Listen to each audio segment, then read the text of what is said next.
Good evening, everyone.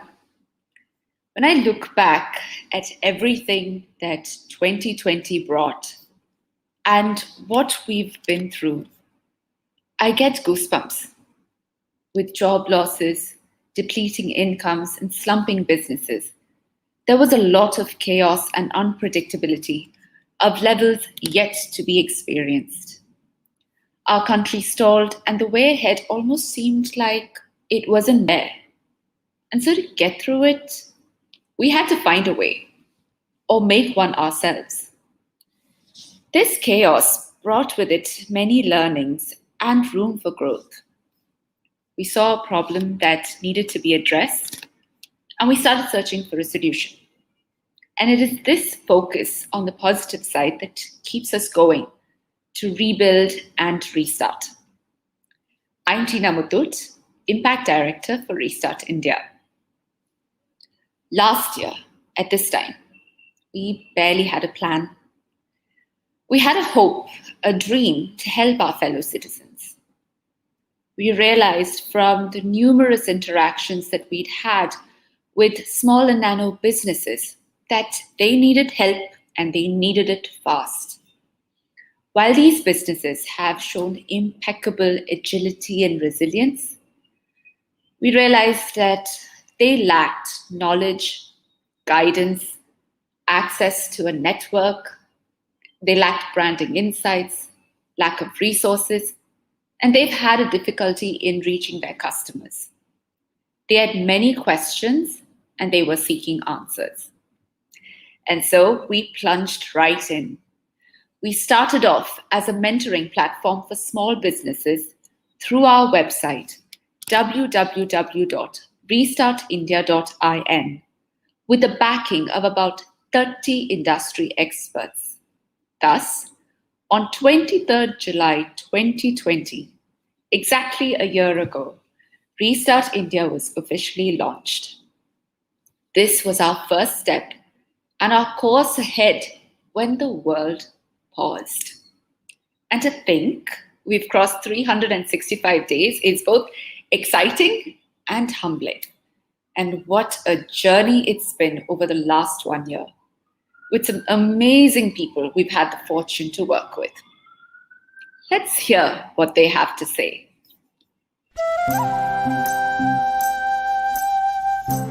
The Restart India initiative is very unique. If you give a fish to a man, you feed him for a day. But if you teach him to fish, you feed him for a lifetime. I think the Restart India is based on this. I really truly appreciate how sincere the team has been working on this. 1 year is a fantastic achievement. Congrats. What's most exciting for me about Restart India is that it has this potential to become a blueprint or a framework for any organization or group of people that want to pursue a cause. So the kind of structure and the processes that Restart India has built, the kind of goals that it carries, the kind of smaller projects that the team has done over the year. All of this represents that potential to become a guidebook at the end of the day.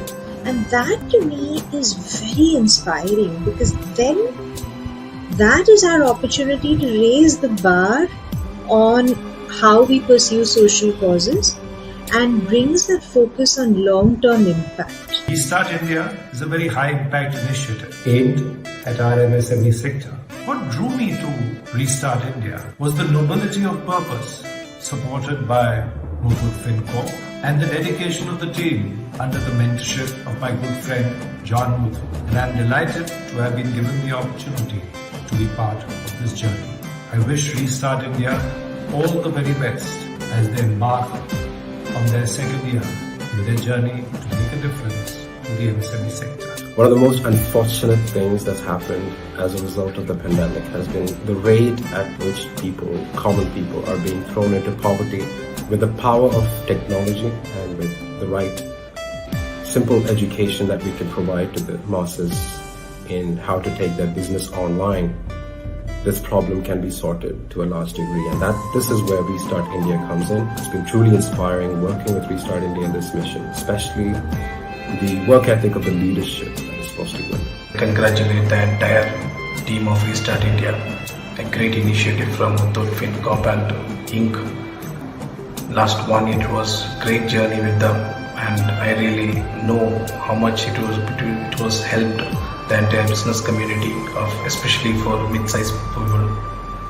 And we also played a little role like a tax mentor to share our tax insights and business concepts which could be useful for this small, medium-sized business people. There's a lot of people post-pandemic who's been struggling. They have to move out of the normal way of business, and Restart India was a solution for that. Restart India has touched a lot of people, thousands of people, how they were doing their business before the pandemic and post-pandemic, how they are doing the business. That's really great. What I really enjoyed about being part of RI was their focus on industries that otherwise get excluded in terms of looking for mentorship. But really, these are industries that form the backbone of our country. The pandemic has been so hard on all of us, especially small businesses. And I think the initiative to help them out is truly inspiring. One thing that the pandemic has taught me is that we all should come together as a community, and I think the Restart India initiative really speaks to that. It is my immense pleasure to be part of this terrific project, because it's not just benefiting small businesses, but also impacting lots of homes and many more families. The program ensured a closer connect to one another to overcome the barriers the pandemic had created. When we step forward to do good, we inspire others. Restart India compels us to look beyond the social order to make our customer happier.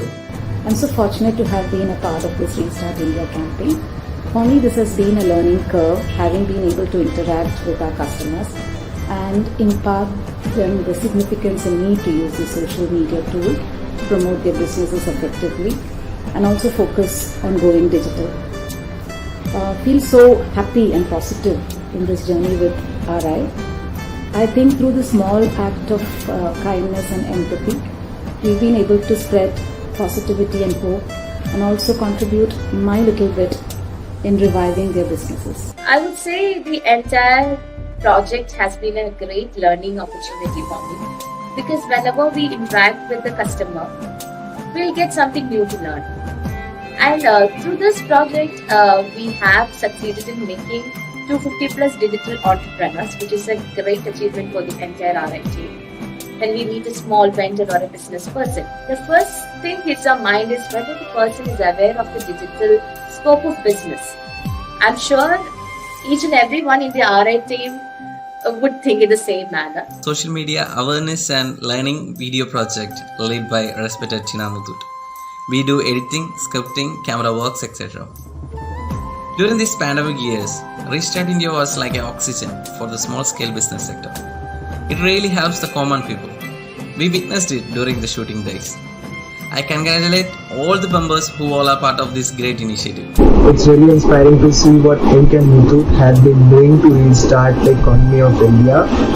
My favorite story is that Chitra Manohar, who was able to take her business completely online, and it shows if you believe in yourself, you'll be able to achieve it. Restart India is doing some really meaningful and impactful work with small business owners by educating them about the digital world, about how they can stay at home and still being able to promote their products. First of all, it is our pleasure to be part of this great initiative called Restart India. When this pandemic happened, as if like any other business, the microfinance business also got affected severely. The only ray of hope was to go digital. But considering the profile of our microfinance customers, it is difficult to onboard to them any sort of a digital platform. Majority of them were illiterate or they were not so tech savvy. But with the help of the Restart India team, we have taken up that challenge. And so far we have trained more than 250 customers on this digital platform of very simple technique on how they could use WhatsApp to grow their business opportunities over a 5-day learning module. This has helped small entrepreneurs to use this simple digital tools to grow their business. The success stories of this small entrepreneurs itself, it's a testimonial to this great initiative. Let us together revive, recover, and rise to a new normalcy in business and profession.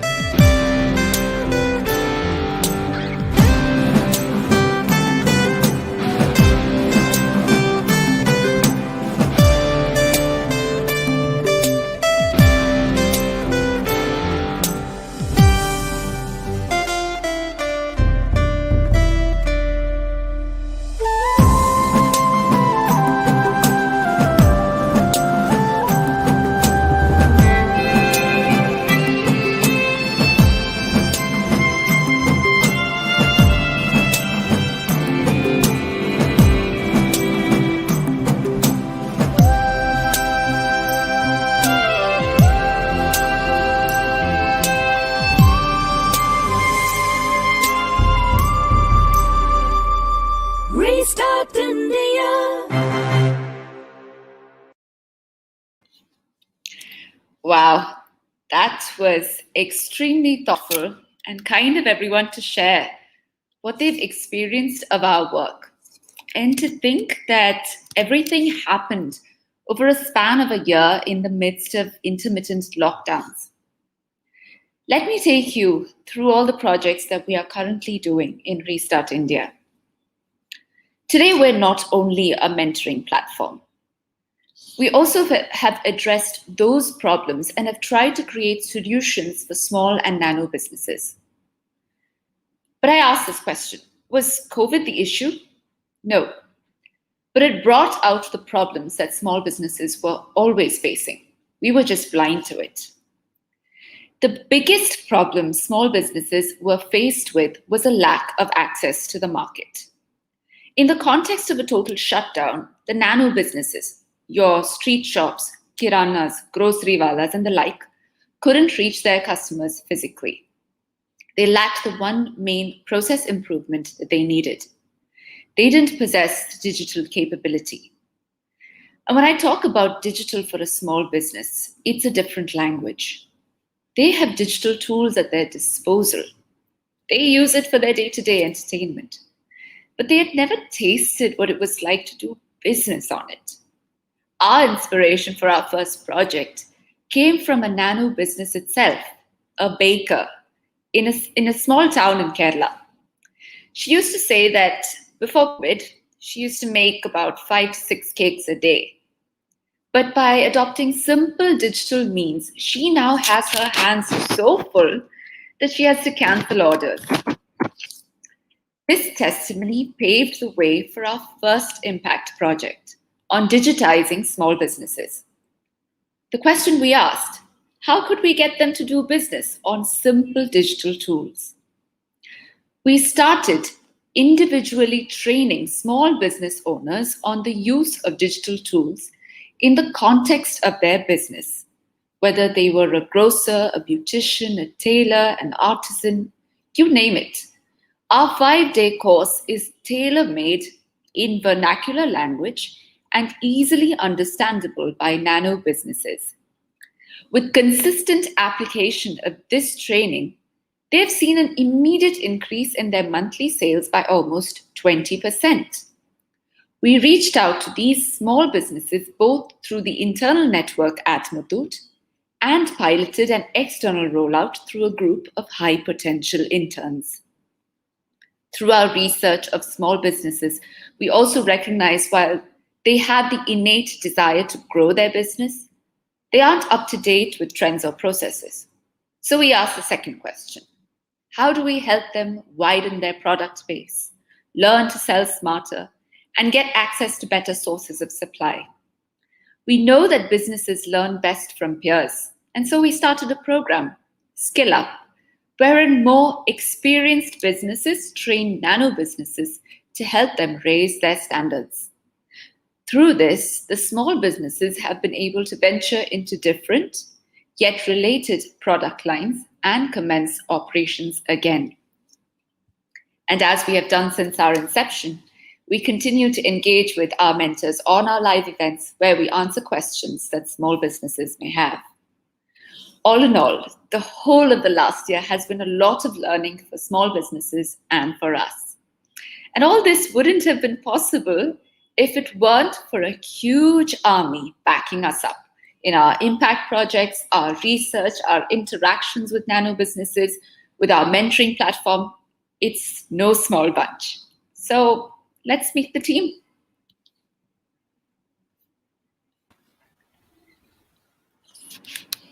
Let's meet the extended Restart India team. Our response network.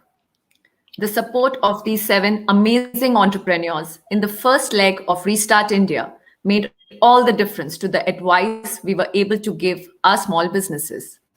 We really thank Naresh, Simran, Devi, Chris, Harris, Nikhil, and Srinath for giving their time and expertise so willingly and always being available for a brainstorming call.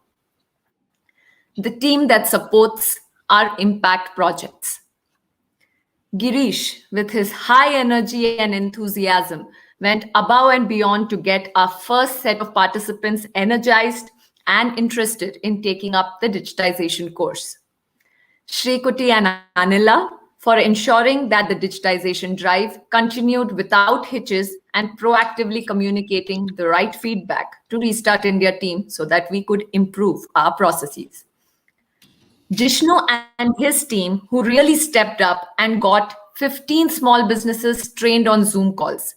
When I say trained on Zoom calls, it means installing the Zoom app on their phones, creating an ID and password, and teaching them how to use everything. And he did it overnight, so they could attend the Skill Up session. Noble, who put in long nights after his work hours to get our toolkits in place in 2 languages, and also lent his voice for the instructions. Anila and Shri, along with Chris and Sanya, who helped us answer the 1,000+ questions that had poured in. The team behind our website. Harish and his amazing team of Frozen Iris, and Vignesh from Xcrin for being patient and supportive through 1,000,001 changes on website 1.0 and having the courage to take up website 2.0 as well. Even today, they have been working endlessly, armed, of course, with the extra help from Vignesh, Shiva, Sam, and Janvi to help us with our website revamp. Thanks, guys. Our social media presence keepers, Shanub and Rebecca, and the fabulous team of Zook for being our brand custodians on social media, for braving through different perspectives on color combinations, font size, hundreds of iterations. For the Restart India team, it has been the power woman, Rebecca, who has spearheaded the entire project from Zook's side and has helped give our brand a presence.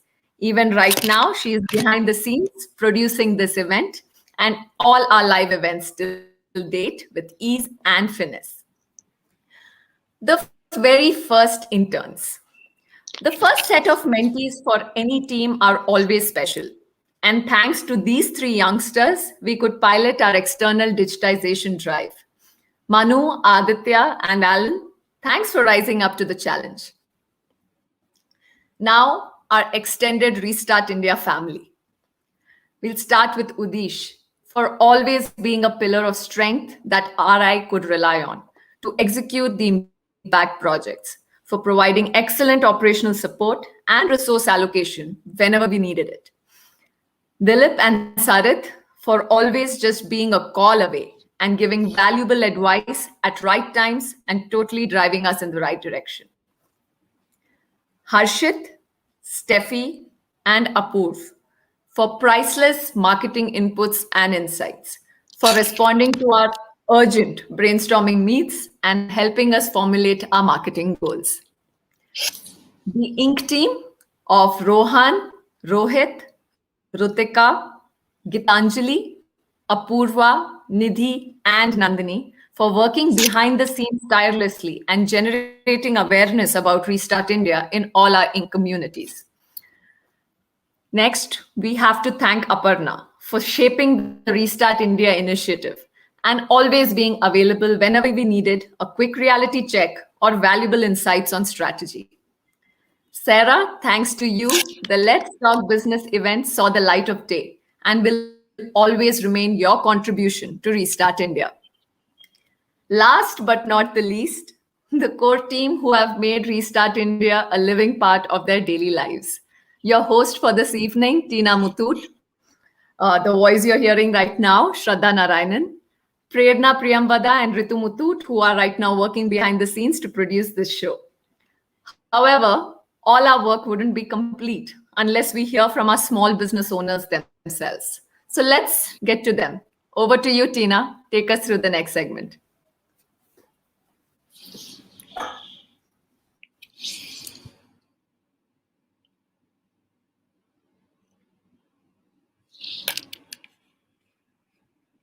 Thanks, Shraddha. So now that we've seen one side of the people we work alongside, let's see the other side, our nano businesses. Because Restart India is all about the small and nano businesses that we work with. And today we have with us a small business owner who's been a part of our on-ground projects. I would like to introduce to you Ms. Rasinath from Kerala. Rasinath is a tailor and she faced her own difficulties during the pandemic and the lockdown. But with some efforts to get accustomed to the new ways of doing business, she's been able to improve her business. Let's hear more from Rasinath herself. Rasinath madam, ഞാൻ പറയുന്നത് കേൾക്കാമോ? കേൾക്കാം madam. Okay, ഇന്ന് join ചെയ്തതിന് വളരെ നന്ദി. Okay, ഞങ്ങൾക്ക് ഭയങ്കര സന്തോഷമുണ്ട്. Okay okay. റസീനത്ത് മാഡം, താങ്കൾ ടൈലറിംഗ് അല്ലേ ചെയ്യുന്നേ? അതെ അതെ, ടൈലറിംഗ്. അതെ, ഓക്കെ. ഇപ്പൊ കോവിഡ് കാരണം താങ്കളുടെ ബിസിനസ്സിന് ബുദ്ധിമുട്ട് എങ്ങനെ വന്നു? എന്ത് ലൈക്ക് ബിസിനസ്സിന് എങ്ങനെ ബുദ്ധിമുട്ടായി? അതൊന്ന് പറഞ്ഞുതരാമോ? അത് മാഡം, നമുക്കിപ്പോ കോവിഡ് ആയ കാരണം കൊണ്ട് നമുക്ക് തുണി ഇങ്ങോട്ട് ലോഡുകൾ ഇങ്ങോട്ട് വരാനോ തയ്ക്കാനോ ഒന്നും പറ്റില്ല. അല്ലെ നമ്മുടെ കസ്റ്റമർക്ക് കൊടുക്കാനും പറ്റിയിട്ടുണ്ടായിരുന്നില്ല. അങ്ങനത്തെ ഒരു സ്റ്റേജാണ് ഇപ്പോ. ഇനിയിപ്പോ ഇവിടുന്ന് അങ്ങോട്ട് താക്കേണ്ടി വരും. അപ്പൊ ലോക്ക്ഡൌണും കോവിഡിന് മുമ്പ് യൂഷ്വലി എന്ത് ടൈപ്പ് ഓർഡേഴ്സാ വന്നോണ്ടിരുന്നത്? യൂണിഫോം ആണോ അതോ വേറെ ടൈപ്പ് വർക്ക് ആയിരുന്നോ? അല്ല, നമ്മളെ മാക്സികള്, നൈറ്റികള്, ചുരിദാർ ടോപ്പുകള് അങ്ങനെയുള്ളതാണ് വർക്ക് എടുത്തിട്ടുകൊണ്ടിരിക്കുന്നത്. ഓർഡർ പീസാണ്. ഓക്കെ. അപ്പൊ കോവിഡ് കാരണം ഓർഡർ വരാതിരുന്ന ആൾക്കാർ പുറത്തിറങ്ങാത്തോണ്ടാണോ അതോ വേറെ? അതെ അതെ, പുറത്തിറങ്ങാത്ത കാരണം കൊണ്ടാണ് ഇപ്പത്തെ സ്റ്റേജിൽ അങ്ങനെ വർക്ക് ഇല്ലാതിരുന്നത്. ഓക്കെ. അപ്പൊ ഈ ആദ്യത്തെ ലോക്ക്ഡൌൺ കഴിഞ്ഞ് കുറച്ച് നാളത്തേക്ക് ഒന്ന് ശരിയായി വരുന്നില്ലായിരുന്നോ? അന്നേരം ഓർഡർ വരുന്നുണ്ടായിരുന്നോ?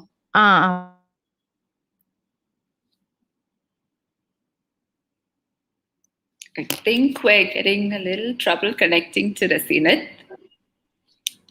Rasinath madam, കേൾക്കാവോ? ഇടയ്ക്ക് സ്റ്റക്ക് ആയി.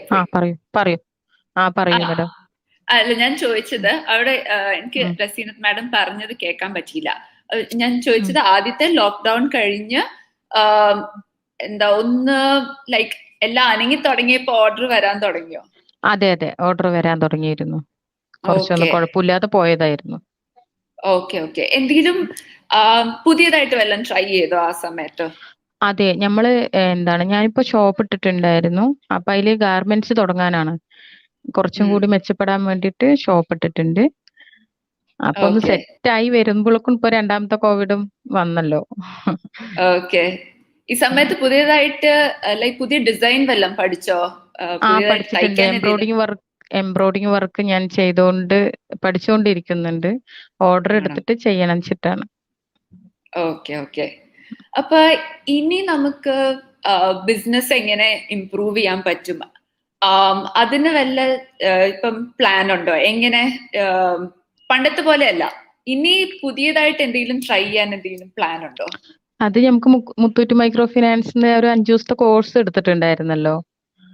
അപ്പൊ അതിന്ന് നമുക്ക് കുറച്ച് 5 ദിവസത്തെ ക്ലാസ് നന്നായിട്ട് മനസ്സിലാക്കാൻ പറ്റിയിട്ടുള്ള കോഴ്സായിരുന്നു. ബിസിനസ് എങ്ങനെ കൊണ്ടുവരാന്നുള്ളതൊക്കെ ആയിരുന്നു. അപ്പൊ ഈ വാട്സപ്പ് മുഖാന്തരം നമ്മള് വീഡിയോസ് ഒക്കെ എടുത്തിട്ട് അത് നമ്മൾ ഷെയർ ചെയ്ത് വാട്സപ്പ് സ്റ്റാറ്റസ് ഒക്കെ വെച്ചിട്ട് അങ്ങനെ നമുക്ക് പിടിച്ചെടുക്കും. ഇപ്പൊ ഞാൻ അതാണ് ചെയ്തുകൊണ്ടിരിക്കുന്നത്, സ്റ്റാറ്റസ് ഇട്ടിട്ട്. അപ്പൊ ഓർഡറുകൾ ചോദിക്കുന്നുണ്ട്, നമ്മൾ ഓർഡർ എടുക്കുന്നുണ്ട്. അങ്ങനെയൊക്കെ കുറെ സ്റ്റാഫുകൾ ഗ്രൂപ്പ് ആക്കി വെച്ചിട്ടുണ്ട്. ഞങ്ങളുടെ സ്റ്റാഫുകൾ എല്ലാരും പാടെ കൂട്ടിയിട്ട് ഗ്രൂപ്പ് ക്രെഡിറ്റ് ചെയ്ത് വെച്ചിട്ടുണ്ട്. അപ്പൊ അതില് കാണുന്ന വ്യക്തികളൊക്കെ നമുക്ക് ഓർഡർ തരാറുണ്ട്. ഓക്കെ, റസീനത്ത് മാഡം ഒരു മിനിറ്റ്, ഞാൻ ഇതൊന്ന് നമ്മൾ പ്രോഗ്രാം കാണുന്നവർക്കൊന്ന് ഇംഗ്ലീഷിലും കൂടി ഒന്ന് ട്രാൻസ്ലേറ്റ് ചെയ്ത് കൊടുക്കട്ടെ കേട്ടോ. ഞാൻ മലയാളം സംസാരിച്ചിട്ട് മലയാളത്തിൽ തന്നെ ആയിപ്പോയി. അപ്പൊ റസീനത്ത് മാഡം ഇപ്പൊ what Raseenat madam is saying right now is that she had her difficulty during COVID. Earlier she used to stitch nightwear for women, and during the first lockdown and the second lockdown she had her difficulty, but in the intermediate time there were orders that came in. She's learning new skills in embroidery work, so she's hoping that that will bring her additional orders and more work.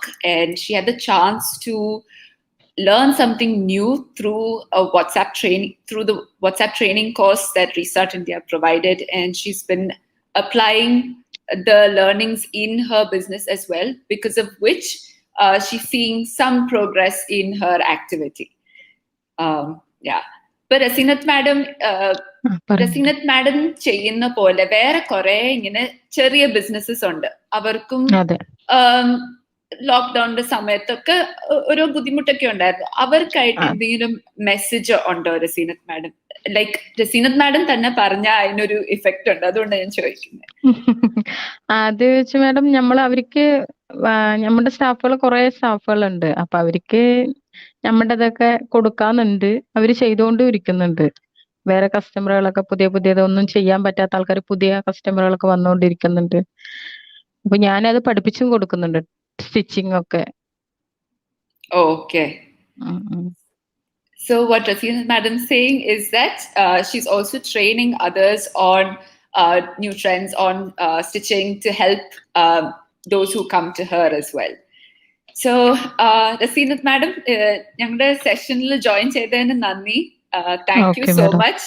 Okay, എന്തെങ്കിലും സഹായം വേണേലോ like ബിസിനസിന്റെ എന്തെങ്കിലും help വേണമെങ്കിൽ മുത്തൂറ്റിലെ relationship officer അല്ലെങ്കിൽ restart ഇന്ത്യയിലെ ആരാണെങ്കിലും അവരുടെ അടുത്ത് ചോദിച്ചാൽ മതി. Okay, thank you. Okay madam, thank you madam.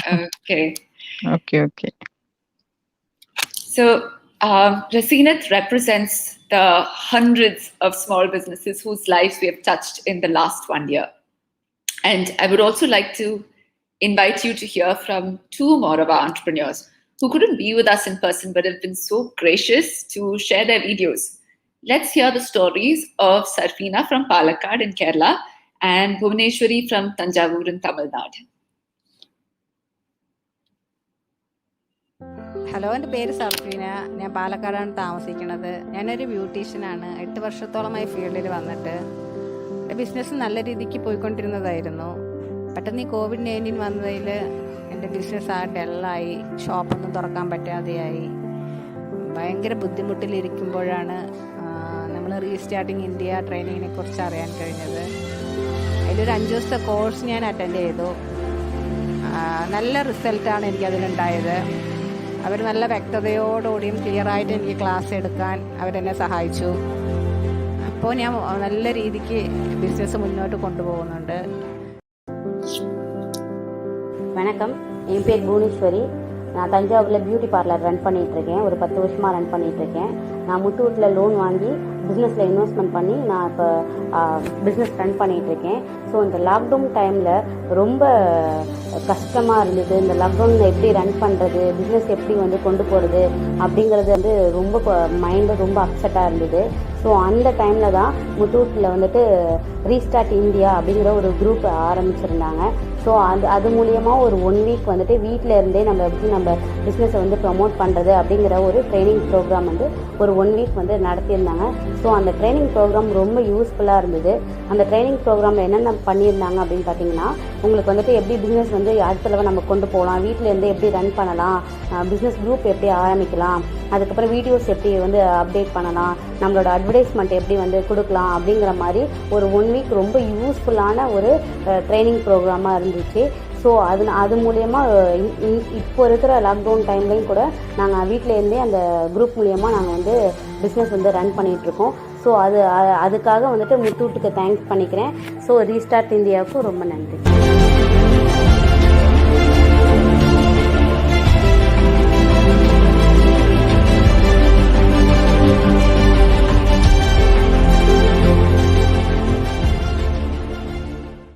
Restart India.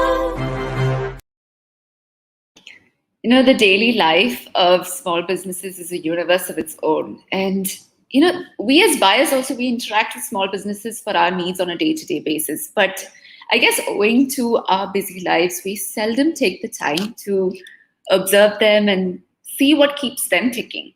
But it really was a pleasure speaking to our small business ambassador. And I hope that gave you a glimpse into what keeps Restart India ticking. Do check our social media pages for more interesting conversations with our small and nano businesses. So we'll move on to the next segment. Restart India's mentors have played an important role in shaping our initiative. And the guidance that we have received from them have been truly invaluable. Our mentors have been answering the questions that small businesses have asked either through our website or on the live events. In the next segment, we will get into a discussion with our mentors on what they envision as the next need for small businesses.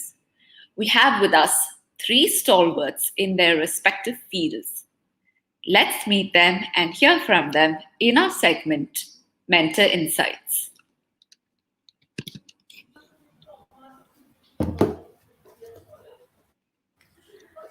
Please welcome our panelists for today. Jamshed Dabu, Vivek Bhargava, and Pavan Padaki.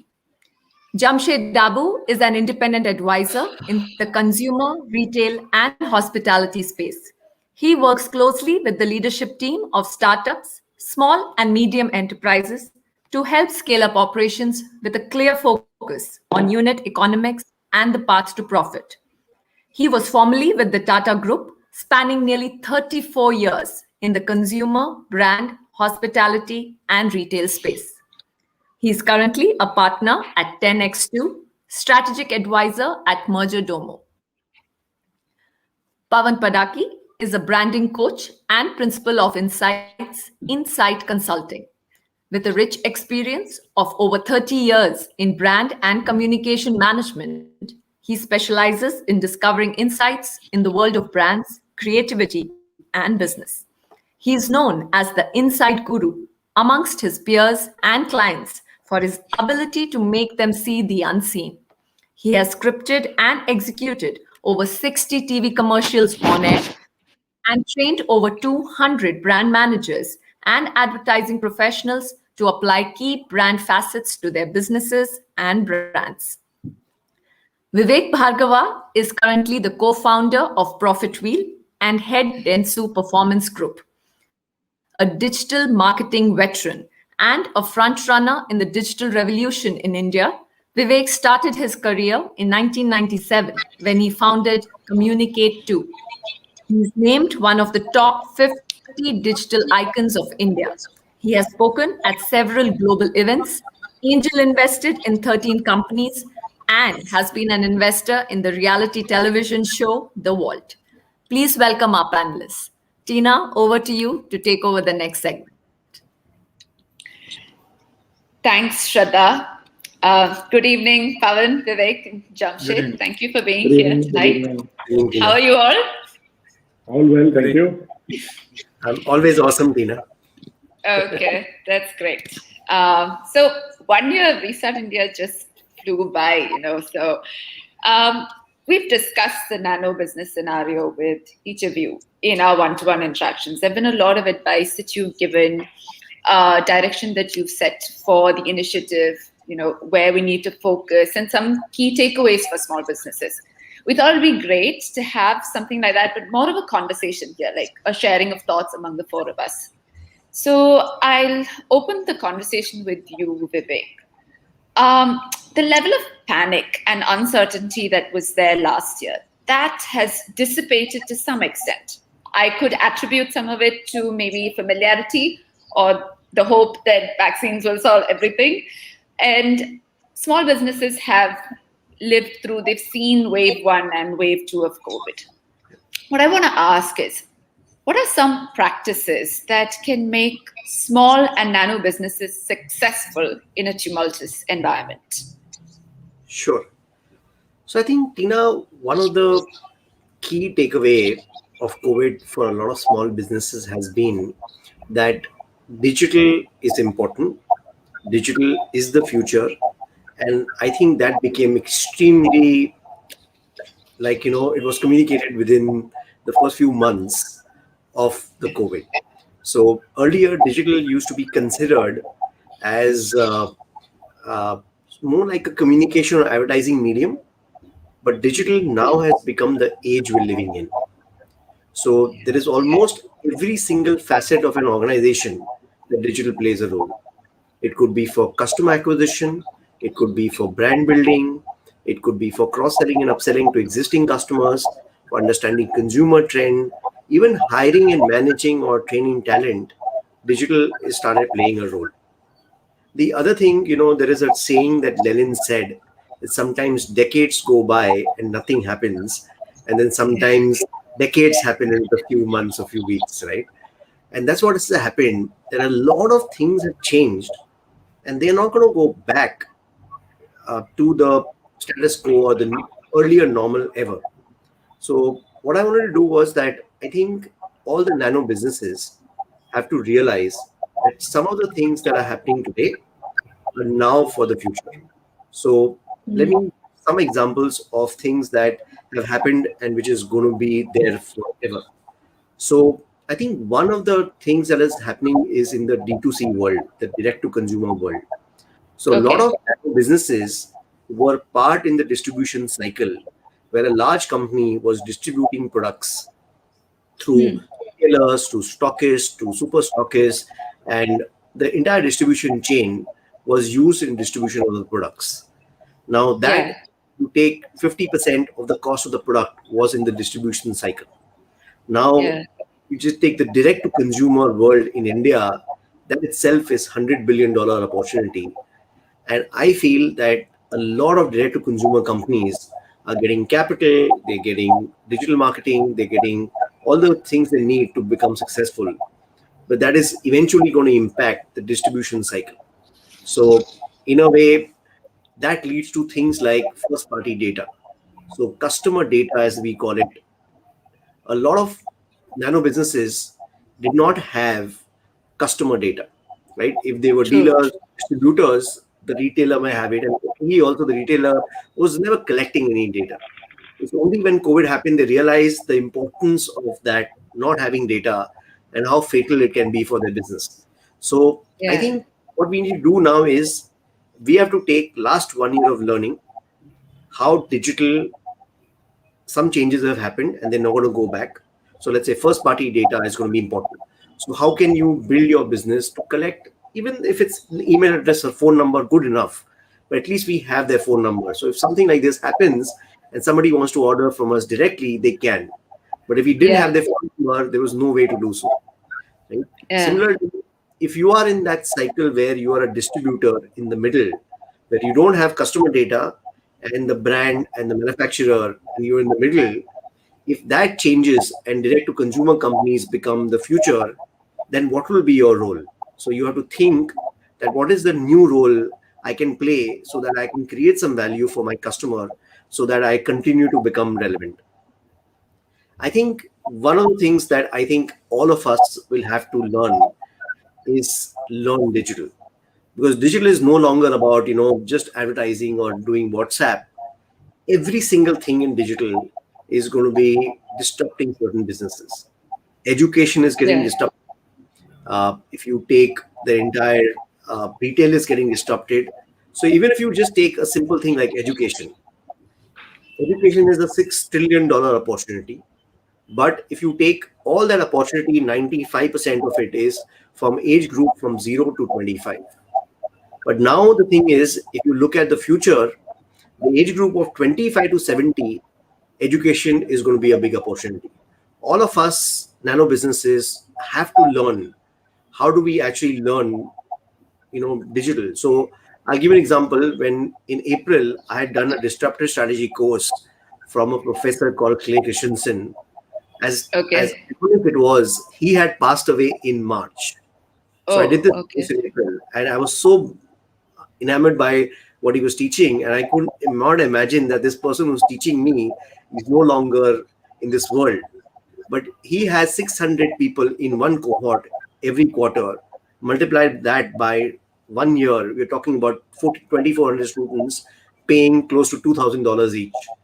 So the thing is, imagine all of us nano businesses have so many things to teach.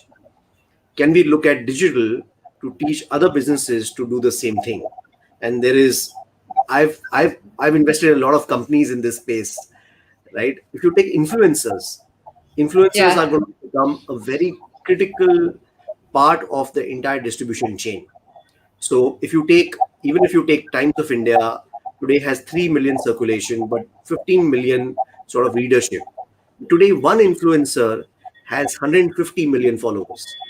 So imagine if you are a company or you are anybody who's selling something, can you find a local influencer in a regional language who can promote your products and take a share of the revenues that you sell? But then you could actually have hundreds of people locally working for you. An influencer could have 10,000 people, but you mentioned a baker who sells cakes.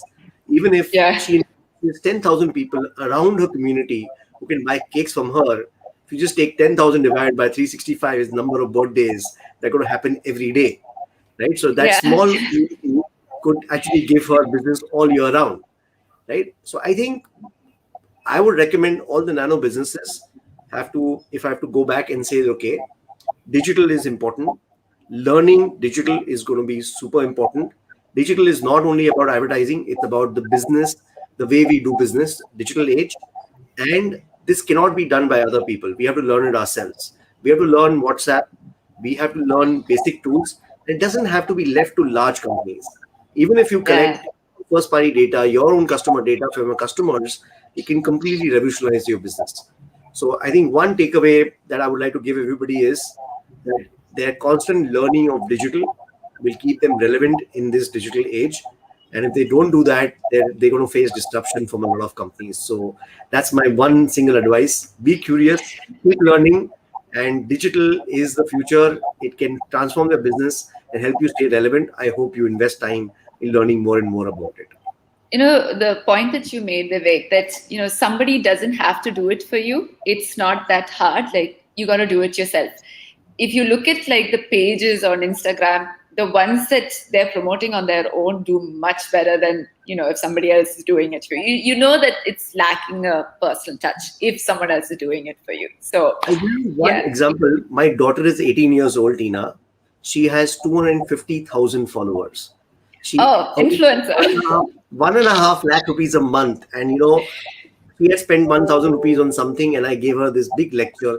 My father had given me about, money does not grow on trees. It takes a lot of effort.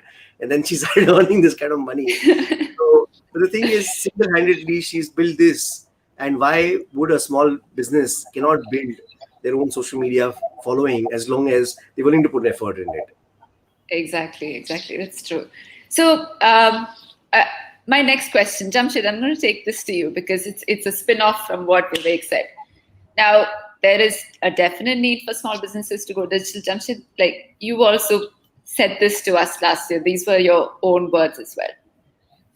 The question that I have is because we've traditionally known small businesses to have a physical presence. I mean, they have mastered the physical space. You can see their stock. They give you last-minute discounts. Like you can see the small business owner with a smile on his face, and they make the customer feel like a king. They bring that personal touch. But if we're helping them go digital, how can they continue to keep that personal touch in a digital space? No, I think that's an excellent point. And in my opinion, I don't think these two are mutually exclusive. In fact, they are quite complementary. So let me start with, so let's look at small businesses which deal with products, because if they deal with services, they will have contact. So it's not about a beauty shop or beauty parlor we're talking about, but let's talk about an entity which deals with product. Now, we must understand why people go to small businesses in their vicinity. So one, of course, is convenience. So that's the first reason why people go to small businesses. And the moment you go digital, you are enhancing convenience. So that's not an issue. Customers appreciate and enhance convenience as far as an experience is concerned. The second and more important reason why people go to small businesses is because they get products and services which are local in nature. And this is something which is of great importance. So if you go to Bombay, and then there are certain areas where there is a very high Kerala population, from Kerala, let's say, and you go to a large supermarket in that area, you will not get Kerala food. You will not get Kerala typical Malayali product. But you go to that small retailer there, he will be having the local Kerala specialty, even in a city like Bombay, because he's understood his local target audience and he's got flexibility of keeping product. Now, whether the world is digital or whether the world is physical, making sure that as a small retailer, you understand the local tastes and preferences and cater to local tastes and preferences adequately becomes a very, very important customer connect point. So I'll give you an example. I'm a Parsi, and we light diyas in our homes. And in order to light a diya, we use something called palm oil. Okay. Right? Now, this palm oil is a low-value oil, and therefore the supermarkets don't keep it. But the local guys, all who stay around my colony, we've got 700 flats full of Parsis. They always will keep palm oil, and therefore our connect with that retailer is always there because they have understood our requirement and kept a local product. Now, when you are on a digital platform, like Vivek rightly said, you can actually improve your data collection of what local customers want. Initially, you get feedback from customers because they come to your store and they ask you, is this item there? And you say it's not there, then you make a note of it and then you order. If 2-3 people come and ask the item, that's how they order. But today, with a digital platform and a simple Google form, you can actually reach out to a lot more customers and actually ask them, look, are there any products in biscuits or in snacks which you think we should keep as a local retailer? And therefore, the customer connect net wider, because in many cases, the person who consumes does not go to the store, but the person who consumes may receive this message. So in fact, the other way of making sure that the local ethos is catered to is by using digital to actually get direct customer feedback. Now, the good part is if you're a small retailer, customers will respond positively because they see you trying to make a difference to their lives. If you're a big retailer, you keep getting questions as people keep throwing it into the bin. So that's the second aspect which I feel inside digital can enhance. The other reason why people come to stores is for flexibility of service. So one is convenience because it's close by, but the other is flexibility. And flexibility means what? I bought something, I didn't like it. Can you send your man again? We will pick it up. We will exchange it. We will keep the accounts. He will sort of make sure that in the next bill, the amount is deducted. There is implicit trust. Yes. You won't trust Amazon, but you will trust the local retailer. So therefore, whether the retailer goes digital or physical, one thing that they must ensure is that this flexibility and trust around services is constantly maintained. And For a retailer to do that, it is actually better if information is coming on digital form. So let's say on WhatsApp, if I get something I don't like, or if I put an instruction on WhatsApp and send it back to the retailer saying, don't come between 3 and 4 because I'm busy, come at 4:30, the retailer must make sure that they have a system of capturing this information and making sure that the service is delivered based on the information. But the good part is that a digital platform also gives a source for customers to access a retailer remotely and give these special instructions, whatever they may be, to the retailer. So that is an important element of the game. Correct. Having said that, one of the things that a retailer must make sure that they do, however digital and platform based that they go, is that they must be available on call. And whether it's a WhatsApp call or whether it's a telephone call, they must use the digital calling facility also, because many customers are not comfortable. They want to speak to the person. Correct. Now, whether Yes. they speak personally or remotely, that is important. But more important than that, and I'm taking Vivek's point further, I think that there is a huge amount, he's talking about collecting followers and fans. I think there is a huge amount of potential available for actually retailers to post themselves onto their own digital channels and WhatsApp groups. So can you imagine? So the lady was talking about beauty, let's say. The lady who came in and talked about her beauty parlor. And I'm just giving you this, the beauty parlor. I'm giving you a small example. If she were to do 30-second videos on how to say keep your skin clean, or what to do when it's raining, which it happens most of the time in Kerala, for example, or tips on how to use coconut oil more effectively, or whatever it may be. I think it can create a local community which is quite phenomenal for the retailer. Even the lady who has the cake story. So what can I say? So one is she sends a catalog, which I know because we've seen her before. But the other is if she sort of gives a story around each cake and, creates sometimes even creates a live session for kids of how to bake a cake. Now, the beauty of the digital platform and, WhatsApp for business, etc., is that all these things are possible. And customers love it. They are not expecting studio production. They want the real touch. And if I can see the retailer talking to me, telling me about something new, something different, conversing with me, offering products and services on a digital platform, I will be not only indulgent, but I will actually enjoy it. And that will build my connect. So the intimacy actually can go up. But at the end of the day, one physical connect is required. So there is no doubt about it. And what I would do if I were a small retailer, now this is my own way of working, but I would make sure I do 2 home deliveries every day. If the customer is not coming to you, you go to the customer. And can you imagine, just 2 a day. But if I can do 2 home deliveries a day, and maybe it's during my off time, someone else is looking after the store, that combined with this entire digital sort of connect that I'm providing to my customers can actually make me quite indispensable, build trust with customers, and have customers coming to me loyally. Every customer is not looking for a price deal.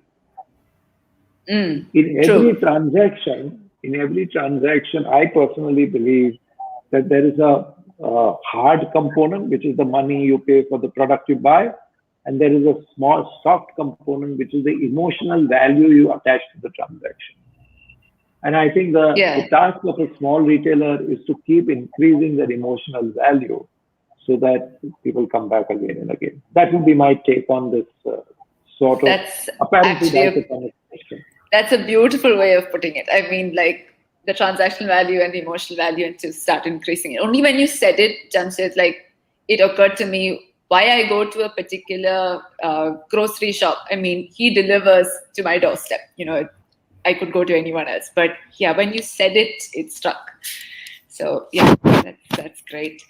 Pavan, I want to ask you a question, like again, comparing big businesses and small businesses. Now, when we say the word brand, we always think about like a brand name. We can name any brand, but we've seen and heard the importance of branding in building big businesses. But what is the role of branding for small and nano businesses? And what would you advise small and nano businesses to do in today's market conditions from a branding perspective? Right. Okay. I like to touch upon something on a very fundamental platform or a fundamental aspects of branding. Every entrepreneur, a small-time retailer, or whoever it is, today I think commonsensically or intuitively he knows what a brand name or a brand logo. He may not call it as logo, as a figure or some pictorial debris, even as a board on his a carpenter shop or a baker. He knows the importance of it. He understands this for identifying it. He understands this is for recognition, recall, to distinguish from competition. He understands these basically. I mean, he needn't do an MBA to understand these. Yeah. But we need to tell him in today's condition something beyond recognition and recall and logo or identification set. He needs to understand brand SKU standardization. So what he is up to, because brand also kind of cues something about your product quality, the way it shows up, the way see it as a uniform or a costume which this brand is wearing. So maybe it is trying to say a benefit statement. Maybe it's trying to say some speciality about the brand. He needs to be aware, saying that what he is actually dealing with. So a little more, today's thing of mindfulness, that's the word which is going around after the pandemic, all meditation and a lot of people. So I call it brand mindfulness. I think something like this, the retailer, the small-time nano business, he has to understand. He should become a little more mindful of what this brand is beyond a board in front of his shop or a visiting card as he sees, or a logo or anything. So the fundamental question is, when a logo or an identity or a brand name, it's more about who am I? So he needs to understand why me. I mean, he has to go and actually answer this in the market. Why me with the brand?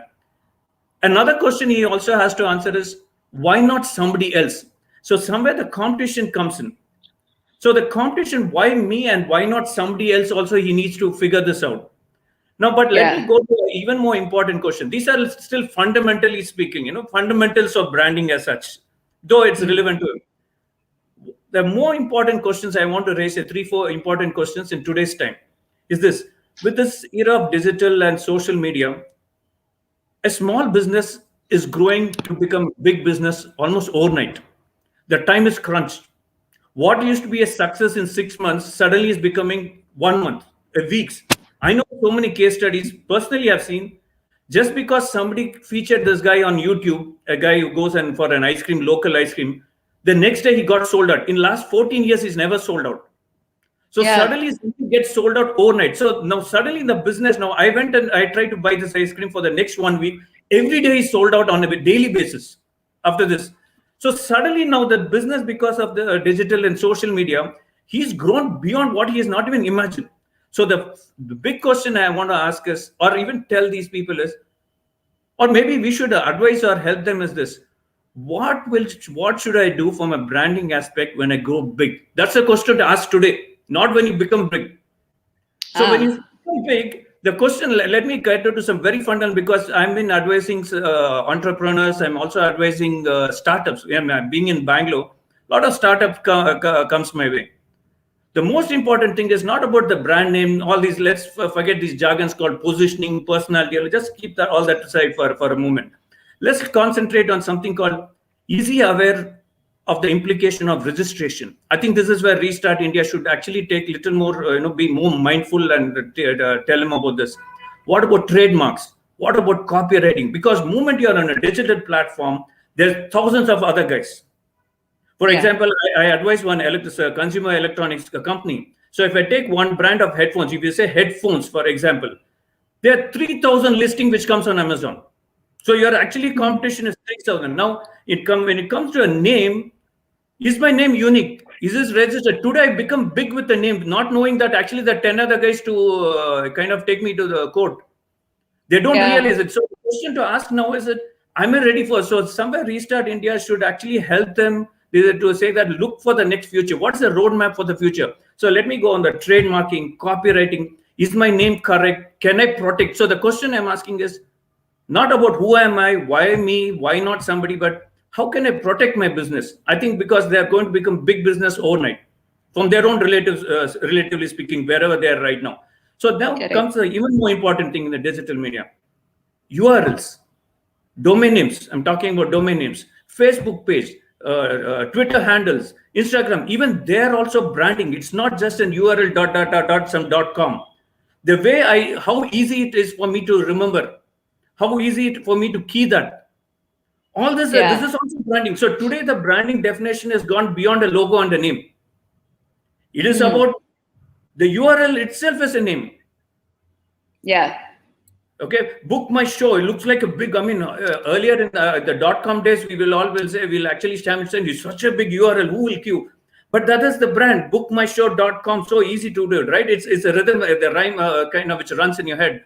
So the creativity in your URLs, how do you, they need advice in that. How can I grow this? How can I protect this? Can somebody come close to this and take away from my business or challenge me?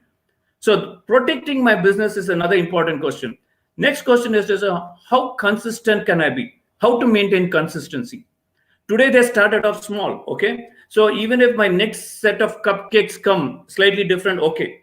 But once you're big as a brand, I want the same cupcake every time. How consistent? I'm actually making it very simplistic to say a product, but from a service point, Jamshid talked about engagement.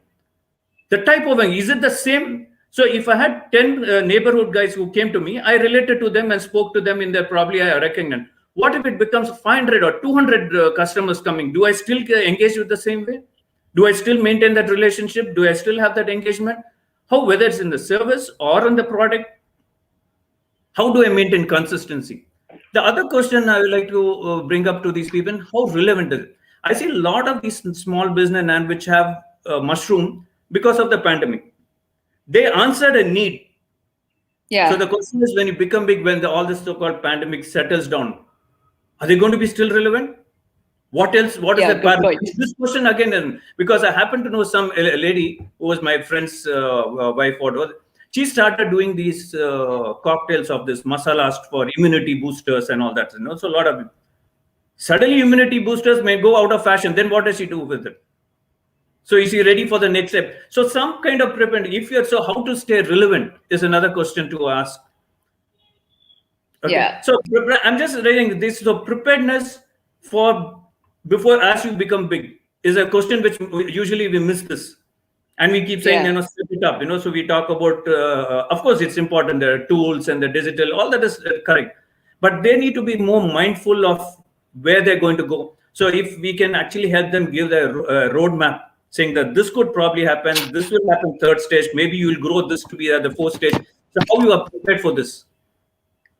Yeah. So some kind of mindfulness is what, as a more fundamental approach, I would like to advise them. I hope it answers the question. Yeah. So I just, before we close, I just want to ask Vivek something, because I remember Vivek said this when we had our earlier live event. He said, your name should immediately say what your business does. So I just want to, ask you to pitch in, like, how do you think we can take the branding story to small businesses as well? Yeah. So I think, see, when you have a large business, then, your name could be Google or Facebook. It doesn't matter. It doesn't have to communicate what you do. But when you're building the early phase of the business, I've seen that, like, let's say we have my new company is called Profit Wheel, and we call baseline called Profit as a Service. So even right now, somebody asked me, can you describe in one line what your business does? Right. So I said we help companies use their customer data to help them in commerce. Right. So customer data led commerce company. So then if they can say more, then I have two more lines on it. Right. So I think all of us, when we're running small businesses, we don't have large marketing, advertising firepower. So if our company name can communicate what we do, if our baseline communicates what we do, if we can articulate what we do and our differentiation in one line, we need to put in effort out there. Because at this point of time, just by knowing that I do this well, the best cakes in town or the best this in town, itself is communicating it, right? Because sometimes what happens is you don't get that ability to communicate what you want to communicate online effectively.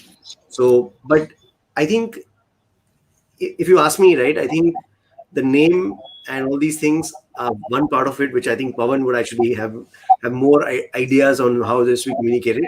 But I think everybody should start using their customer data very, very quickly. So the way to collect it, the way to start them on a WhatsApp group, to have email connections with them, even email, right? If you can start collecting email data, that can be so valuable forever. Because at the end of the day, Instagram, TikTok, some of these things may exist, may not exist, but the email address and their phone number, the mobile number is going to exist for a long period of time. So if you collected that from your consumer, then you will reach out to him and sell him things for a long period of time. True. I mean, with every generation, you'd probably move on to the next platform. So, yeah. Okay. So this has been great. I think working closely with small businesses has exposed us also to the many challenges that they face, whether it be in the guidance that they need, or the lack of process, or the lack of visibility, the reach to the market, and sometimes even a fear of growing big. Now, if we talk about the many problems that we have, I know that there's plenty, but I think through the little steps that we take, I know that we're moving in the right direction. So this has been an excellent catch up with our mentors, and we've had some great takeaways. Thank you, Pawan, Vivek, and Jamshed for joining us and giving your time for our 1 year celebration. Thank you. Thank you, Tina, and thank you to All the best. United themselves for organizing such a fantastic initiative over a sustained period of time. Well done. With your Very support. Thank you. Thank you. All right. Congrats to the whole team for the 1 year. Thanks. Thank you. Okay, guys. Bye. So we often have these aha moments with our mentors, and today was no exception. Now we've come to an important juncture. What's our next plan? What's the future got in store for Restart India? I'd like to invite two special people to give us a peek into that in our next segment. Let's have Thomas John Muthoot and Lakshmi Praturi talk a little bit about what's next for Restart India and share their insights in our segment Restart India 2.0.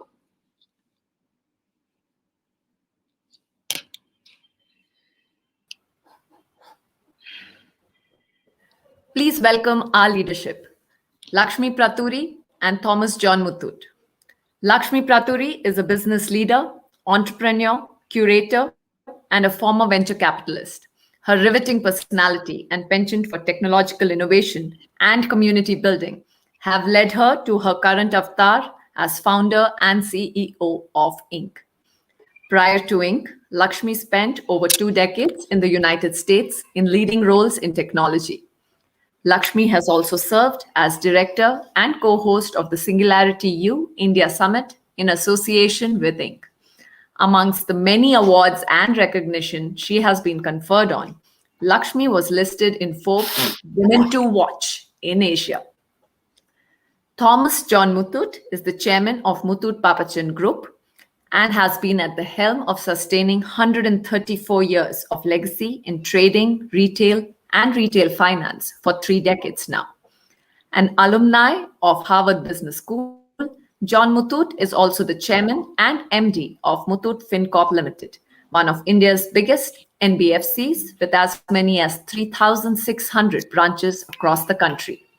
This industry thought leader believes that the future efficacy and efficiency of businesses such as MFL and other businesses in the group is in embracing new age technology and leveraging it for customer benefit. Under his leadership, the group has been partnering with and investing in new age tech-led startups with an eye on customer centricity. Johnny is actively involved with various business platforms like CII and Kerala Management Association. Until recently, he held the office of Chairman CII, Kerala State Council, 2020-2021. Welcome, Lakshmi and Johnny, sir. Over to you now for the next segment.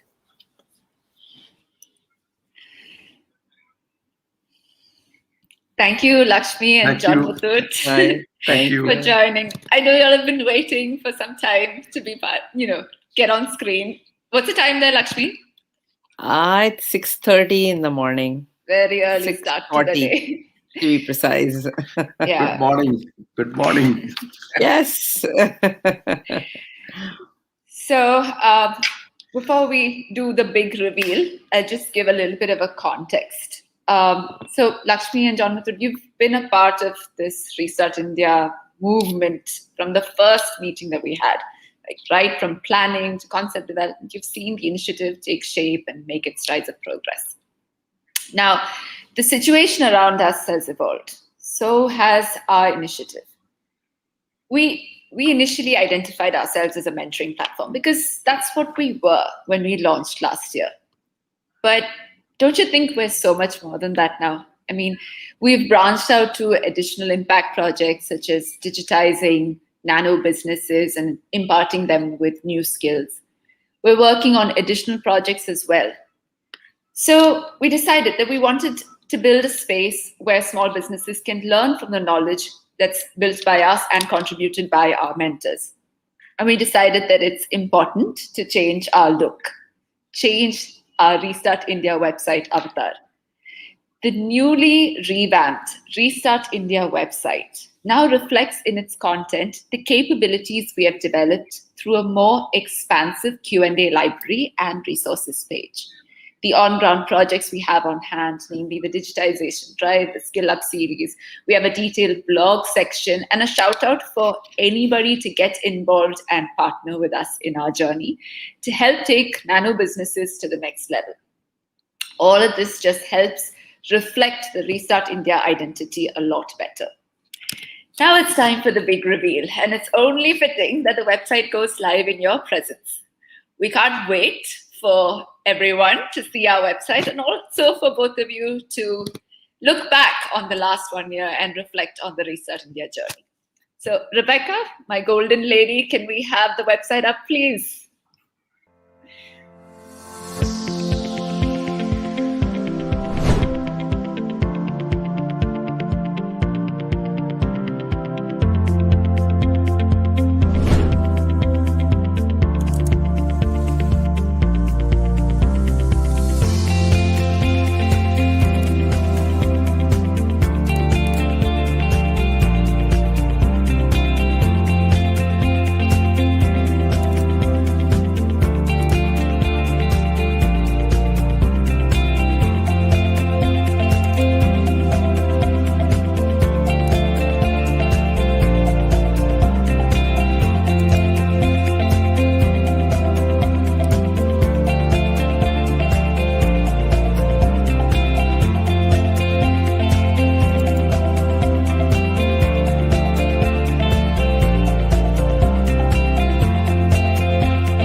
So, Johnny, it's so amazing to see this. About exactly a year ago, you just called me and said, Lakshmi, there is this, pandemic happening.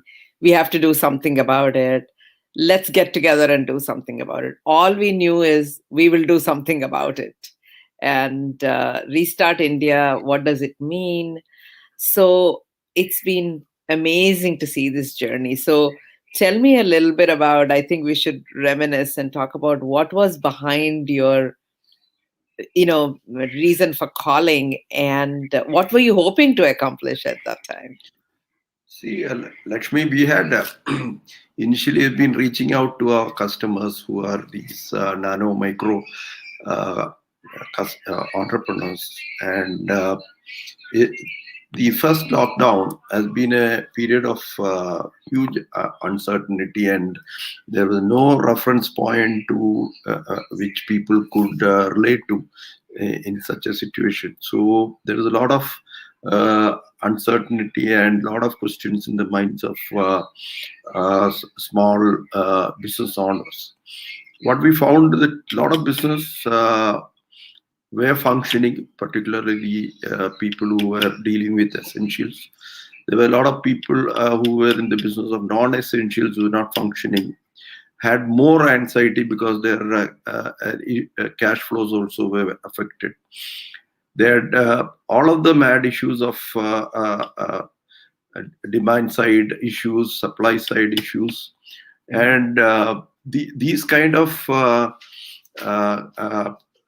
issues, when it comes up, more than anything, it's reaching out to them and giving them the right advice was the one thing which we thought of. And the Restart India portal was one platform which we thought can address some of these questions that was coming from these small businesses. It was a very modest beginning. But now the 1 year has been very exciting. The journey has been very exciting, and the journey has been outstanding. Yeah. But at the same time, we have lots to do now, because we have embarked on something which needs continuity, and I'm sure we can take it to the next level. I think one of the things, Johnny, that really stood out for me in this is that we started not necessarily having some big ambitions of this is where we need to get to. We started with a very simple ambition as, here are our customers, here are the people we are dealing with every day, and they're going through trouble. In what way can we help them? Let's just try a bunch of things out. I mean, it started very, very simply, and I must say I'm amazed at the kind of partners we had. I mean, I remember us putting together our list of mentors in literally like 1 week, and people, like all the people who just spoke before us, or, the others we have on the mentor, everyone just saying, yes, I'm here to help. And I remember we started this with Honorable Minister Nitin Gadkari opened this whole thing. I think if I look back, I think what we did right at the beginning, while the intention was modest, we had all the right people involved from the beginning. The best marketing company, the best website company, the best advertising agency, the best digital advertising minds. I think we put the best team together who were all willing to do it without knowing where this was going to go. So I really want to acknowledge, I think the first thing we did right was made it much beyond the two of us and brought in the right people who really, really knew what they were talking about and were willing to jump onto this journey. Maybe why don't you share a little bit about who we have on board and what has been our experience, Johnny, with everyone. So we were very fortunate to have some of the best minds as mentors here, and we had the opportunity to have one-to-one session with most of the mentors, and we also had reached out to many of these mentors for advices and questions of these small customers. So I would also want to acknowledge the service and the opportunity they gave us through this platform, and I would really thank all of them from my bottom of my heart. Thank you very much, all the mentors. And this was a great journey, and we had mentors representing retail, finance, technology, marketing, branding, So we had sessions with most of these mentors also. It was a great experience for all of us. Yeah. And I feel the other thing we have done right, so when we started it, first of all, very simple idea. Let's just jump in and find solutions first, as opposed to spend 6 months to come up with the right plan and, all that stuff. Jump in and let's do it. Second, as we're talking about, a great extended support.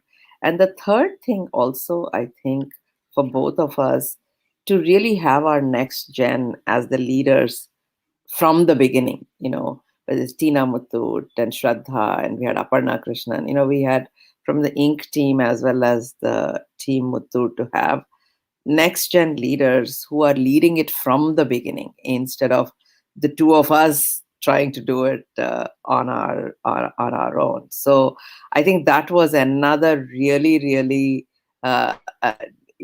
brilliance is always in retrospect, right? So it's not that we were really brilliant people, but I think we were lucky to have these amazingly smart next gen lead it from the beginning, from the front, and I think that's another thing I'm really glad we did.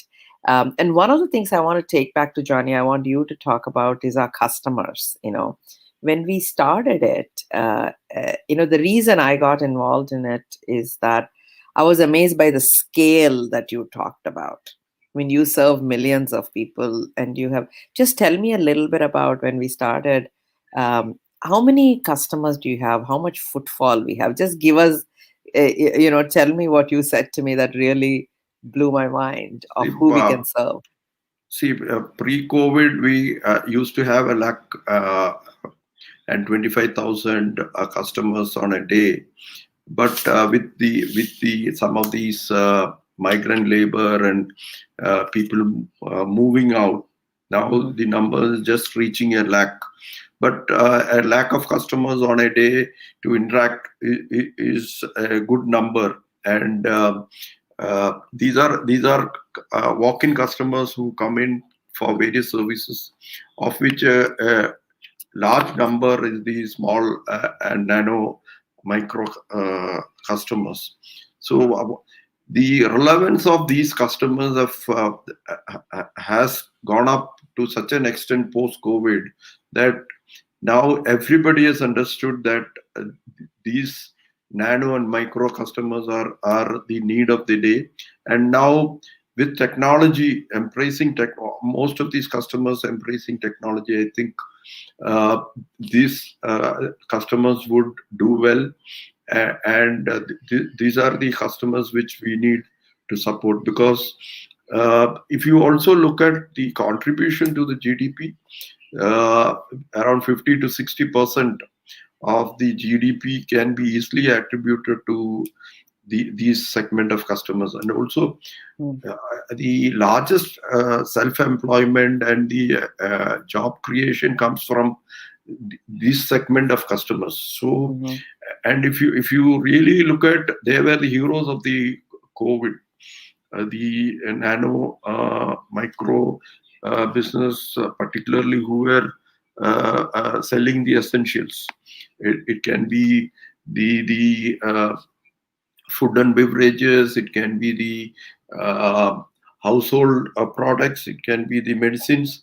So the small micro nano businesses are here to stay, and if we are able to bring and take technology, the importance of technology, if we can take it to these segment of customers in their language, what they will understand, I think these businesses will survive and these businesses will grow. And also, I want to say something. We had Vivek and Jamshed and our previous mentors talk about the importance of collecting personal data about customers, and we were talking about their email and phone number. If you think about it, Muthoot Fincorp has millions of customers, with 1 lakh of them coming to our 3,600 plus officers every day. Now think of how much personal data we have on them and their needs. And if we can turn that into information that can help them better, that is the thing that really excited me, is that can we bring digital capabilities, get all of them onto digital platforms, so just as they can help their customers better, can we help our customers better? And I think that vision, that collective vision we had from the beginning is what drives us at Restart India. And to take the time, while in 1 year we have accomplished a lot, I feel we never shortchanged anything or hurried anything. We really understood how to answer questions. We got the best partners, the best people. So I think it's a combination of patience as well as acceleration constantly that made this happen. And the other thing, Johnny, you taught me, which I would like you to talk a little bit about, is the idea of the nano entrepreneur. Even when there are government schemes, etc., they are there for a small business, so to speak. There is a certain expectation that they can be online and that they can, do a lot of things. But your focus on nano entrepreneurs, in terms of the person who sells the vegetables, who sells the chai around the corner or whatever, was very pivotal in opening up my imagination when we started this, to say, wow, this is a new category we need to look at. So tell me a little bit about how many nano entrepreneurs approximately are there in India. You already talked about their contribution to the economy. So let's talk about this nano entrepreneur a little bit. See, Lakshmi, before I get into what you just asked, taking the customer data to serve them better, this is exactly what we are currently doing. We have so much of data, not only about the live customers who have dealt with us. And so if you look at the huge set of customer data, you'll run into millions. I can easily say it will be around 10 million customer data, which we can easily look at. Using this data, there is a lot we can do for these customers. This is what I said, taking technology as an assisted model to these segment of customers. The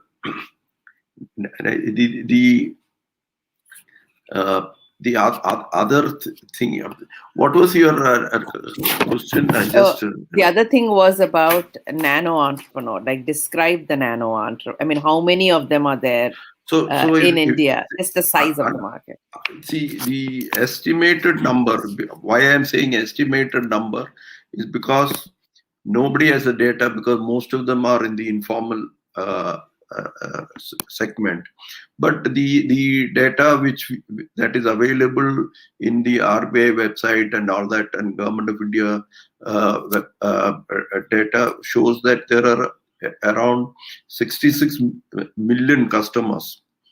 So these are the smallest customer, smallest entrepreneur one could see in India would be around 66 million customers is what is the rough estimate. And these customers are all mostly around 90% still depend on informal financial services. And our effort is to bring them from the informal to the formal. Yeah, and I think that's the, our ability to connect with them digitally and get them onto the digital platforms have helped us to open some loan opportunities for them, government scheme opportunities for them. Because when the government says, I have so much money dedicated to small businesses, a lot of these people don't even know such things were available. Lakshmi, it's not only loan opportunities. It's not only credit that they need savings opportunities also. Yes, absolutely. These are customers who earn money and they need savings also. So where do they save? How do they save? So these are the things which we should start telling these customers. There are avenues for you to save. So this is how you should save. Yeah. They're making money, but we don't know whether they're saving. Yeah. And I think that's why, after we found out all these things, we have revamped the website. The website also grew with them. When we started, we were just doing Q&A, right? And now we have their stories. We have digital tools. I mean, I remember, our team doing small videos to teach people how to log on to, how to create a WhatsApp group and things like that. And so we have the stories, we have, schemes that are available for them still while answering questions. And I think, we saw the website and the kind of resources that we have available for them right now is much, much more than when we started. So first of all, I really want to take a moment to thank the team for expanding the scope, the revamped website, from just Q&A to all these things that we have right now. And also small businesses, kind of who got digitized and who now have a whole new level of confidence. That's really, really wonderful to see. Your comments on that, Johnny? Yeah. See, the entire customer behavior has changed in the last 18 months. So the what has happened is that these small businesses, the nano businesses, have really won new customers. They have really got so much of confidence from what they're doing, and technology, whatever little technology they're using, that also gives them a lot of confidence. So today they have new set of customers to deal with, and with whatever technology they use, they are still connected with these customers, whether the second or third wave or whatever. This is going to be there for some time, and this is a time by which they can earn and retain these customers, and many of these customers would be with them for a very long time. And if they can also see, these are in some countries, these kind of small nano businesses are known as convenience stores. And today this has been a real convenience for the whichever community they have been serving.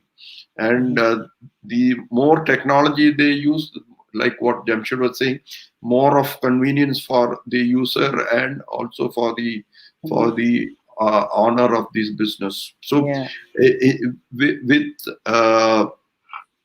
some of the new initiatives which we would take up gradually in this Restart India, we have been having toolkits, blogs and stories already. We'll have to expand more in the new version of the Restart India, I would say the 2.0 from today. If you have to look at, there'll be many more new initiatives that will be coming, and we would be wanting the Restart India to really this platform to give much more confidence to the nano customers. Yeah.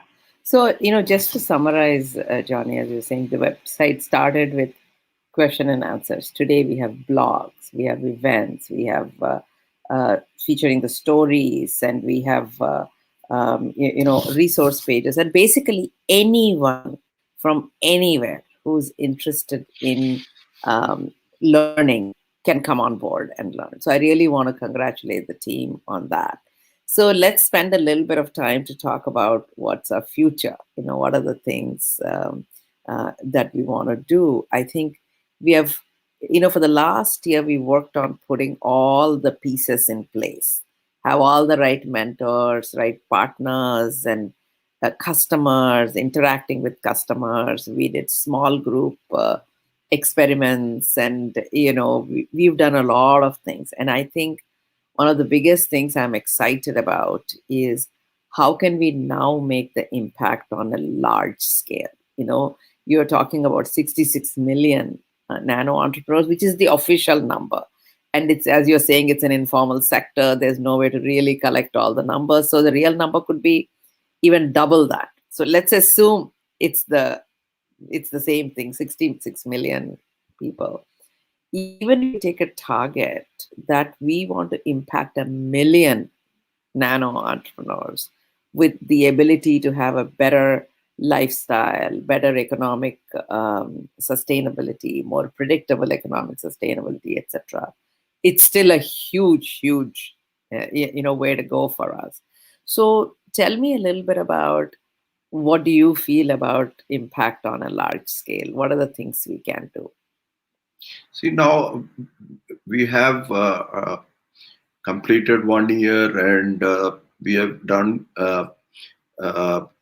on answering many of their questions. Now we will have to go back with some projects for these small nano customers. We'll have to take a few pilots and see how a bit more technology, how we can take a bit more technology to their doorsteps and make them start experiencing these new technologies. And also few projects on a pilot in few centers we should start now, which we should work with these micro nano customers. I think it's the right time. Hopefully, if there is no any more third wave and all that, or any other any more lockdowns, I think we should reach out to the customers and make them really experiment some of the things which we have in mind. And there is no doubt it's it's an assisted model of giving them the experience of technology. Mm-hmm. And I want to say that, I mean, it's been amazing to work with the group, and to say that there are 3 things we are looking at. One is the impact, the size of impact we can have, the number of people. The second thing is this whole identity of a nano entrepreneur as a category itself, and the credibility that we can bring to that category. And 3, with our extended resources, how can we bring more customers to that market? Like as our mentors were talking about, if we collect a lot of data about the market, how can we share it with them so it can help them on a local basis? I mean, these are the 3 things, as we discussed, Johnny, I'm really excited about. Is the scale we can go, the credibility for this category itself, and the wider offerings we can provide for these nano entrepreneurs. So I'm really excited about where we are going in the future. Yeah. The next. Yeah. And also, one thing you said when we had the conversation last time is that now Restart India has become a brand in itself. Yeah. While we started with, okay, Inc. and Muthoot Fincarp are going to come together and do something with nano entrepreneurs.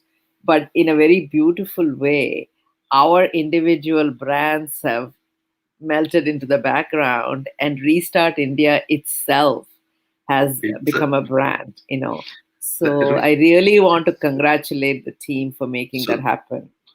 And Restart India would be a 2 words that will be relevant all the time. Yes, exactly. No matter, it's a evergreen brand which we can keep reinventing, adding depending on what's needed. So I just want to summarize by saying, Johnny, for both of us, this journey has been most successful because of the reducing part we are playing in moving this forward. When we started this, it was the 2 of us who had a chat, and then a little bit more. We were the ones making calls to get all the mentors and all that stuff. And now we both appear once a quarter, or hopefully only once a year in front of our audience.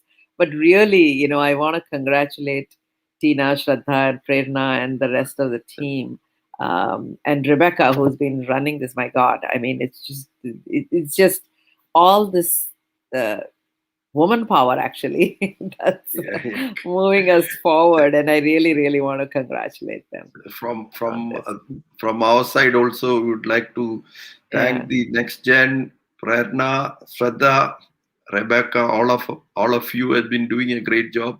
Like what Lakshmi said, once in a while only we used to come. Yes, yeah, and that's the great. So I just want to leave with the parting words, Johnny. The biggest lesson for me on this has been to have an idea and let the idea blossom with the right team from the word get-go, and give them the freedom to expand on it and be only the coaches from behind the scenes. It's been a collective journey, and we look forward to influencing many, many, many lives. And I really have to thank you, especially Johnny, for introducing the word nano business and to bring the credibility to that category. I think you really have been instrumental in doing that, and I really want to thank you for that. And most of the time, many of us have never understood the importance of and what relevance the nano business had to the economy of the country, the potential of providing employment, all such things people did not actually notice.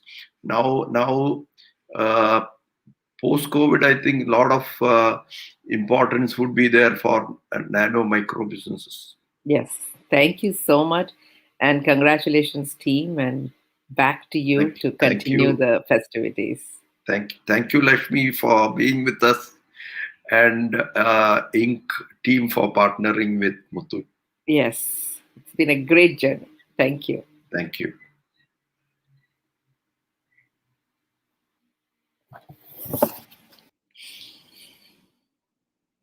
Thanks, Lakshmi and John Muthoot, for the support you've shown from day one. It's always nice for us to listen to what Restart India means to the others who are working on the project, because, as a focus team, we get so drawn into the execution.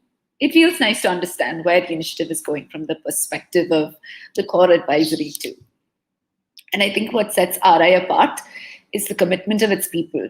The team at Muthoot, at Inc., our dearest mentors, the response team, the support functions, and the purpose with which all of them do their work. So, what's ahead for us? What does Restart India mean for a small business? Are we a knowledge provider, a guide, a mentor, a digital enabler? We're all of this. And what we can be more for a small business is to give them a Restart India identity. We work with a network of millions of small businesses in Muthoot. Now we're going to try and bring them under the Restart India umbrella, grant them the credibility of a Restart India badge, like one of our mentors told us. In line with this, we are working on how we can improve their processes, and will pilot with a group of small businesses so that they can have access to a wider market. We will continue our digitization efforts of all our small businesses by constantly improving the content offered and automating different aspects of the training so we can train larger groups. We have taken various initiatives to support the revival of the pandemic-struck economy under the Restart India initiatives. We had launched various gold loan schemes to specifically aid small businesses, brought an interest-free feature to support small ticket retail borrowers, and special gold loan schemes for women. Now we see that there is another need that requires financial support, and that is the education of the next generation of citizens. There is a huge lack of the necessary digital means for students to learn, and a smartphone is a prerequisite for a student to continue his or her education. Many parents are not in a position to afford a smartphone or a tab since their regular income has been affected. On the occasion of the first anniversary week of Restart India, Muthoot FinCorp has launched a special product, Restart India Vidyadhan Gold Loan, up to rupees 10,000 for supporting parents to purchase digital aids such as mobiles and tabs for their children's education.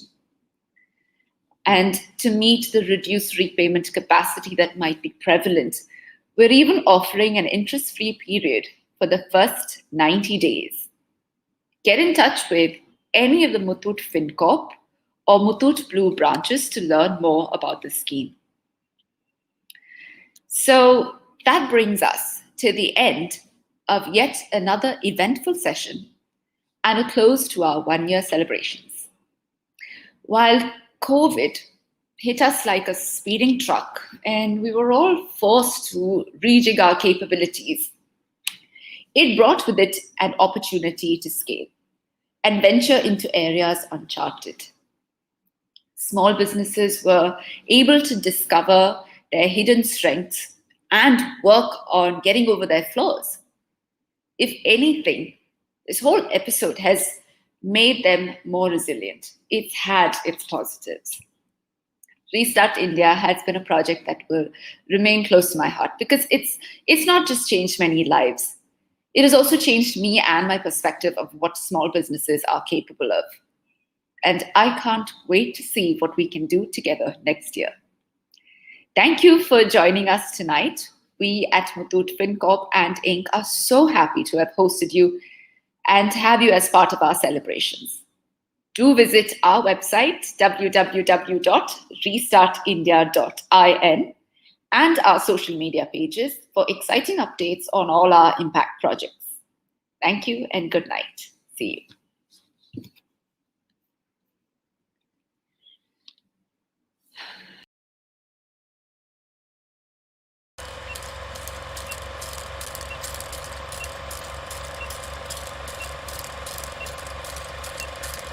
Oh, we already started recording.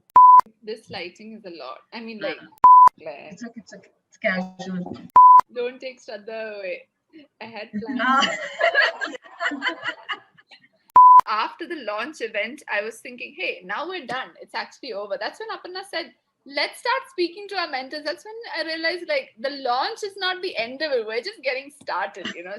The initial energy and effort went into developing the website. How stressful it was to just get this done because the website was up in 4 days. It was a monumental task by Frozen Iris. The events was the first way that we were reaching out to people. Zook has done their part of like bringing up a new format of presenting the event. Like it looks so good. Cannot forget like what Sarah did. You know, LTV is like full credit to her for bringing out the stuff. And her inspiration was Coffee with Karan. So she's like, I wanted to see if we can make it like a talk show, you know, so that'll be interesting. I actually have stored everyone's name as like Muthoot Girish, Apur Girish, all Girish. Sorry. Muthoot Girish, Muthoot Apur, Muthoot everyone. Our target is 2 lakh people. We will start with 200 people as pilots. 20 lakh. 2 lakh, 20 lakh. Once we'll do 1,000, and we'll finish like this. Everybody will be digitized in like 1 month. So now when I think about it, the kind of intervention it has needed, I still have that Excel. I like to just pick it up and see how different, you know, our planning and what actually happens on ground is so different. But I think that is full credit to Girish. He was, I think, the positive force on the calls. Yes, ma'am, we will do it. If we have to get 200 people, we'll cover 1,000 people and get those 200 people. You're happy with the result of it? Oh, yeah. When I saw 15 out of 15 people rated the course as good and excellent, I was jumping. I'm like, yay, we've done something good.